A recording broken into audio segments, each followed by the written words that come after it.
Hey, what's going on, everybody? It is Aaron Trevino here, and we have another wonderful guest. We have Frank Stanley from Columbia, South Carolina. How you doing, Frank? Doing great, Aaron T. How are you, brother? Doing well, doing well. I know we've had this in the works. Spoke a while back, and it's great to connect with you, and glad to have you on the show. Absolutely. Same here. I appreciate the opportunity. Yes, sir. And I like that. I like that pin on your jacket as well. Thank you. I appreciate it. Just representing America, man. Home of the free, free and brave, right? That's right. That's right. Coming to you right after the 4th of July, Frank. Maybe for those of us who aren't too familiar with you, would you introduce yourself, please? All right. My name is Frank Stanley with Palmetto Redevelopment Solutions, LLC. I'm a real estate consultant. Got into real estate about 3 years ago. Really just through networking. Essentially, my background is sales and marketing. Went to school for that, have certifications and degrees in that background. And wasn't a guy who, got the big break or, inherited a lot of money or anything like that, but just was able to realize that networking was critical. And what we realized is just, hey, success leaves clues. So I just followed the clues and met the right people and just started getting involved in the real estate and stock market trading, et cetera, et cetera. And here we are. Yeah, absolutely, Frank. So I know you said you're kind of your background is kind of that sales marketing sort of background. I'm curious as well. When you were growing up, did you anticipate being in the real estate industry, or what kind of got you in it? That's a good question. Absolutely not. Never crossed my mind. I actually thought I played football. That was my primary sport. So I thought I was pretty good. I had this good work ethic, skill set, but wasn't prototype size. I'm not like 6'3", 250. So I knew I didn't have that opportunity of becoming, financially successful or independent in that avenue. So my next thing, when I looked down the list, and I know when you graduated high school, they kind of gave you a list of things, potential opportunities of careers. And the higher page were like the doctors, the lawyers, et cetera, et cetera. I said, man, I'm not really trying to go to school for another 10 years. So I decided to go down the sales avenue, and that was pretty much it. And like I said, just networking with a few people and just meeting people just kind of got me and geared me into the direction that I'm in now as a career. Yeah, no, absolutely, Frank. And when you talk about those big guys that are playing football, I mean, I know you live in Columbia, South Carolina. And, the first guy I think of is someone like Jadeveon Clowney, right? Yeah, definitely, man. Awesome guy, man. Yeah, no, absolutely. And for those who don't know, he's a great football player. Came out of University of South Carolina, and Right. he went pro, didn't he? He did. That he did. Yeah, absolutely. And it's neat as well, Frank. I know you mentioned you being into athletics, and it sounds like a lot of those lessons maybe you learned from the training, kind of the discipline, that can really transfer into I guess your professional world. Oh yeah, absolutely. It definitely takes a critical mindset to understand mental toughness when you face adversity to still pick up the pieces and keep moving forward. So I definitely gathered that at a young age, and then just kind of put that same perspective into my professional life. Yeah, absolutely. And you mentioned that again, that mental discipline, and I mean, I'm sure South Carolina gets pretty hot down there, and you got to go outside and get it done whether you want to or not. Absolutely, absolutely. Like today, it's about 90 degrees. I'm inside, actually, over home office right now. Yeah. But yeah, I've been outside to the main office. I know when I'll post on Facebook every so often. You'll see me at the other office. But yeah, sunny South Carolina can get pretty hot. Yeah, absolutely, Frank. So I know you mentioned that that sales background you had. I'm curious as well. What sort of what got you interested in sales? Out of any other career, I know you mentioned not wanting to be in school for a long period of time. You're like, I don't know, but why sales? Good question. Essentially, just having more of like an outgoing personality. Also being from like inner city. Because I'm originally from New York, born and raised, but I relocated to South Carolina a few years ago. But just having that New York state of mind, we're always, either hustling or moving and shaking, the rat race, et cetera, et cetera. So I just learned how to gather a somewhat of a gift of gab, I guess you could say. And like I said, along with the personality that was outgoing, was just the direction I wanted to go, and understanding that sales was a way to get me there. Yeah, absolutely. And it sounds like, you were able to kind of build on maybe some sort of innate or natural strength that you have. And it sounds like it just compounded over time for you. Right. Absolutely. Yeah, definitely. So, you talked a bit, maybe kind of about your background in the athletics, translating into sales, in marketing as well. What services are you currently offering, or what all are you doing in Colombia? Okay. Well, like I said, we're Palmetto Redevelopment Solutions. We're a real estate consulting and investing company in South Carolina. We specialize in assisting our clients with traditional and untraditional real estate investing services and strategies, in addition to building personal credit and business credit services and strategies. So essentially, it's mainly three segments. We essentially can assist them with determining what direction they want to go with real estate investing, whether it is traditional, meaning they want to invest in a single family homes, maybe it's tax delinquent homes, et cetera, et cetera. So we just kind of bridge the gap to funding. We bridge the gap to mentoring. We bridge the gap to develop loan market, like mortgage loaning. We have realtors that assist us as well. So mainly it's just we're more like a concierge or a liaison on that aspect, or that segment. Untraditional investing is what we'll get into with REITs, real estate investment trusts, and real estate ETFs. So we assist clients with that, learning how to read a balance sheet, charts, understanding long-term investing, how it works, dollar cost averaging, et cetera, et cetera. Personal side credit, we provide basically certifications of how to become FICO certified, also how to get your credit repaired, restored, rebuilt. For those that don't know, I mean, regardless of how bad someone's credit is, it can always be repaired, restored, rebuilt. Also, business credit as well. We teach that from tier 1 to tier 4, understanding that it's a big separation and realizing the significance of business credit, especially when invested in a real estate or any endeavor, because it doesn't tie to your social security number, it ties to your EIN. So that may be another podcast or something we could always get into later. But that's mainly sums it up, kind of what we do, how we assist our clients. Yeah, absolutely, Frank. It doesn't sound like you're a one-trick pony, right? It sounds like you're kind of that liaison. You're offering a lot of different avenues for people to take. Absolutely, absolutely. Yeah, definitely. So, you kind of broke down a bit about what you do, kind of being that liaison, being I guess, kind of an educator, a connector. But you also mentioned an acronym there is ETFs. Could you kind of explain what an ETF is and why it's important? Oh yeah, absolutely.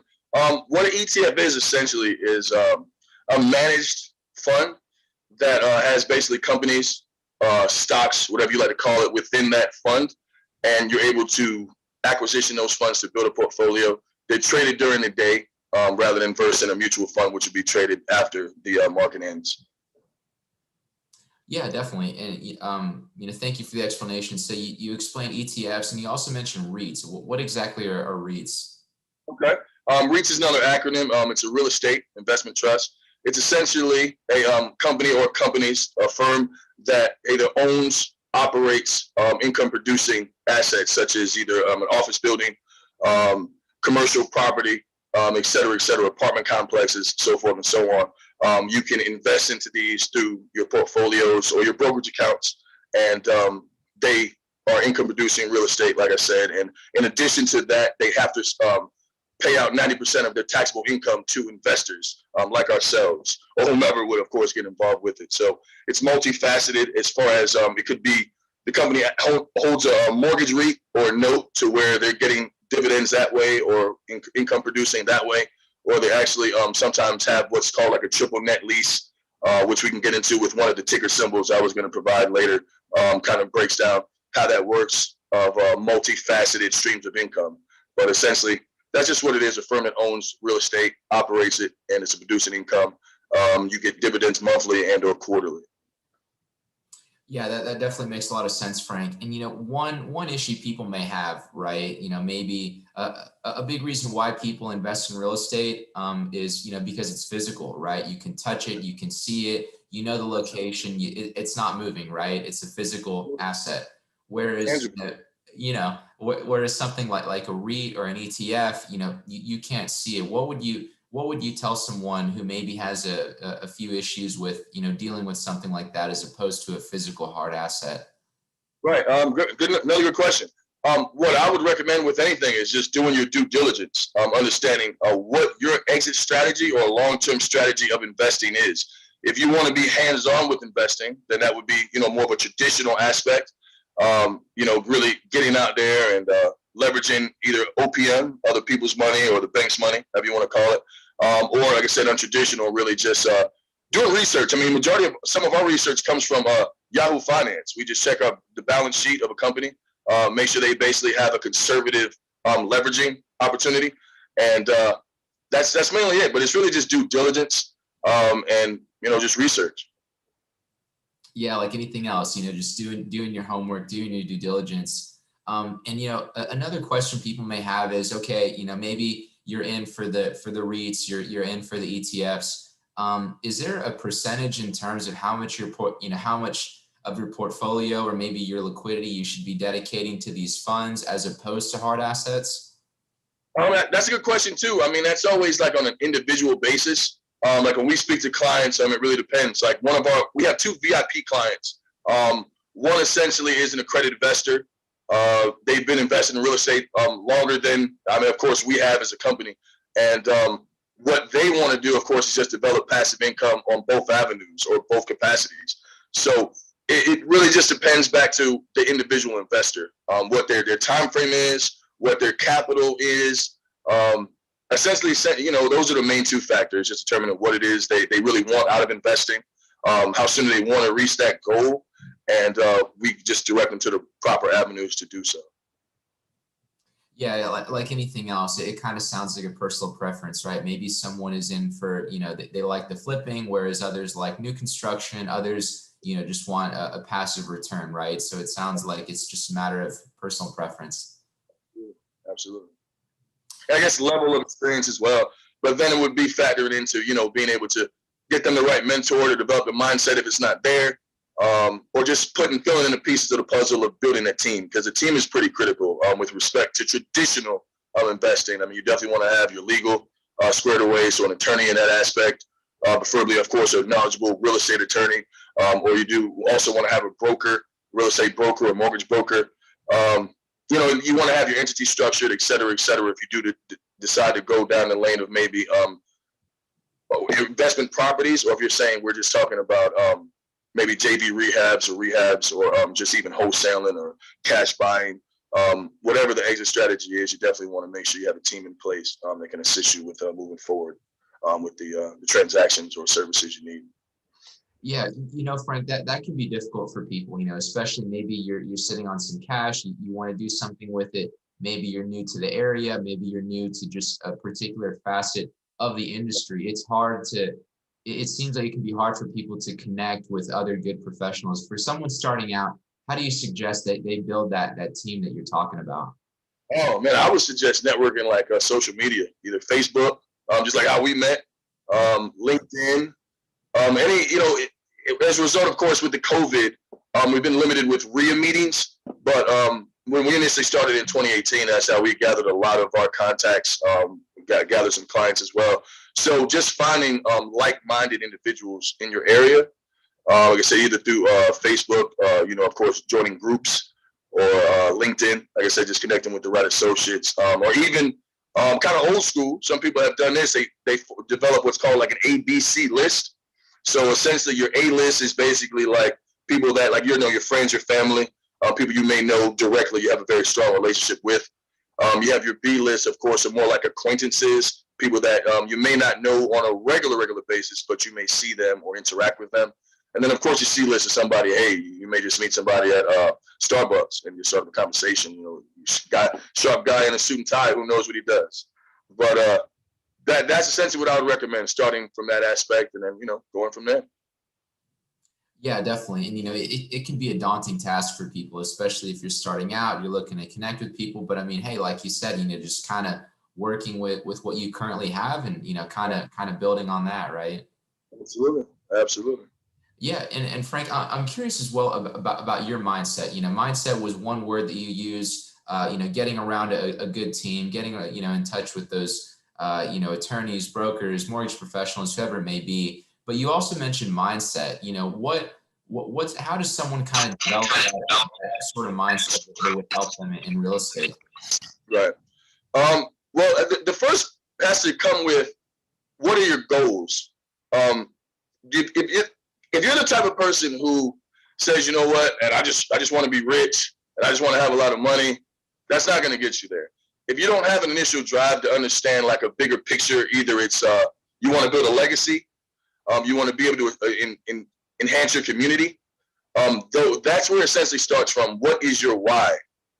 Once you can figure out what your why, then that will drive you, and you'll become passionate enough to make the tough decisions, and to stay consistent, to make the sacrifices, delay gratification, et cetera, that what it really takes to be an entrepreneur and to be an investor. Like I said, really just delaying gratification, focusing on what the bigger picture is and the end result. Somebody like, for example, Dave Ramsey says, if you live like no one else now, you can live like no one else later. So you just got to ask yourself what your goals are, what it is you want ultimately at the end of this day. When it's all said and done, who are you and what will you be remembered for? Yeah, it's interesting you mentioned that, Frank. It's kind of one of those things where, maybe you watch a YouTube video, it's motivating, it's hyping you up, but it's like a big flame that's extinguished very quickly, right? Whereas you're talking about, hey, having that sort of purpose, it drives you in the long term. Definitely, absolutely, very, very important. You got to know your why. Yeah, absolutely. No, I mean, I'm obviously impressed. I can tell that you've worked on your mindset, and it's interesting as well. It almost sounds that you had a psychological shift. Transitioning from, hey, this is my background in sales. Maybe you not knowing about real estate, kind of to where you are now. And I'm interested. How are you able to kind of make that psychological shift? That's good. Very good question. Very good question. Just really being a product of an environment that I no longer wanted to be involved in, no longer really wanted to. There wasn't anyone that I looked at that I could say, you know what, when I grow up, I want to be like them. Like that was within the association that I was in, because you figure if you're typically the smartest person in the room, you need to go find another room or a bigger room, right? So that was mainly it. Just realizing that, hey, pigs don't know pigs stink. If that makes sense. So once I learned that, I said, hey, it was just basically a paradigm shift to realize that, hey, man, this rat race, there's no way I'm about to work 30 years or 40 years, 40 hours a week. And at the end of these 40 years, like I'm 65 now, and now I can enjoy the fruits of my labor. No, it's got to be more to life than that. So I just understood that there was a bigger call and a bigger purpose on my life, and I attempt to influence or promote that to other people, and lead by that example and understand it. Look, it's just more to it than just this 9 to 5. It's more to it than maybe a week or two of vacation, and things of that nature. Yeah, I mean, hey, that sounds like a big reality check. You kind of look into the distance and say, hey, how can I do this long term? Are these sort of working conditions really on my own terms? And it kind of sounds like you had some sort of shift in your mind, and you're kind of designing your own plan that you want to execute. Right. Absolutely. Yeah, beautiful, Frank. Well, is there anything that I know you've kind of explained a bit about, your background, you've explained about maybe the sales training, getting into real estate services you offer, is there anything that you haven't said that you'd really just like to hit home for us? Oh yeah, absolutely. I wanted to give a little game on what to invest in potentially, which you guys may, as your viewers may potentially inquire more about real estate ETFs and real estate investment trusts. So disclaimer, I'm not a financial advisor. All right. I'm a real estate consultant. We do recommend you do conduct your own due diligence with respect to investing, because it does come at risk. And typically you want to invest whatever you can. So with respect to, there again, REITs, one that we're pretty heavy in, I'm going to give you two, but Realty Income, ticker symbol O. At the time of this recording, let's see, I got some notes here. So at the time of this recording, it's trading at $68 a share, strong balance sheet. They focus on, it's a monthly dividend REIT, so it yields monthly dividend income producing assets, triple net leases, et cetera, and they've been around for a while. So they're considered more or less a real estate investment trust aristocrat. Another one that we have a huge position in is ticker symbol GOOD, GOOD. That's actually trading right now at about $22 per share. What they mainly focus on is they have one segment of agricultural, to where, of course, for farmers and producing that aspect. Then also they have commercial properties in office space, things of that nature. Strong financial balance sheet, as well as their profit to earnings ratio is pretty good. So that's pretty much it for that aspect. As far as real estate ETFs, another pretty good one is VNQI. It's a Vanguard one. It's meant that the fund manager is very optimistic with conservative leveraging. And also another thing I want to mention with ETFs is, for whatever reason, based off performance, and when performance is evaluated by management or the fund manager, if for whatever reason, let's say a company is not performing to the expectation, then they either reduce the allocation of this out of the fund, or they may even remove that company out of the fund. So that's pretty much it. Just stating that it's multiple ways and avenues to invest in the real estate conservatively, passively, or not actively, if that's something someone wanted to do. What I'd recommend from a due diligence standpoint is you can check a website called ETFDB. It's an ETF database. It gives you a lot of in-depth information about ETFs in all different sectors. So I think that's pretty much it. Check through my notes, see if I'm saying anything else. So yeah, let me give you another analogy of like what I guess it's a prominent company, and then what more or less an ETF is, to give an example. So let's say most people are familiar with Costco, right? I think most people, right? I don't know if yeah, Kirkland, right? So Costco is essentially a Fortune 500 company, top 15 in Fortune. So when you go in Costco, you realize like it's huge, it's wide open. Let's say you essentially go down their chip aisle or their candy aisle. That's more or less what an ETF is. An ETF is essentially multiple companies within one fund, one stock, one opportunity to purchase all of these and potentially reap the income-producing yields and benefits of an asset. Yeah, absolutely. That was a great, analogy that you had there, kind of explaining how it's not the whole equation, but it's part of the equation, right? Right. Yeah, absolutely, Frank. Well, you really broke it down pretty well there. You talked a bit about your background, the sales training, kind of the sales background that you have, a bit about your mindset, and what ETFs and REITs are. Maybe someone's in South Carolina, they're in another part of the country, they're looking to consult with you. Where can we find you? Good question. Multiple ways. Our company website is www.palmetto.solutions. Our company email address is support@palmetto.solutions. You can log onto our website and you hit our contact us, where you leave your contact information. We'll get back to you within 2 business days. Also on Facebook, Frank Stanley on Facebook. Also Frank Stanley on LinkedIn. So those would be the main 3 ways to get in touch with me or us. Beautiful. Sounds great, Frank. As mentioned, we've talked a bit about, your background, kind of the sales, the mindset, the real estate, and you did a great job breaking down REITs and ETFs for us. And you've been a great guest, and it's been a pleasure having you on the show today. Thank you, Aaron. There again, I appreciate the opportunity. Thank you to all your viewers for viewing in, and look forward to making history once again. Yes, sir. That's right. We'll talk to you later, Frank. Sounds good, Aaron. Take care, buddy.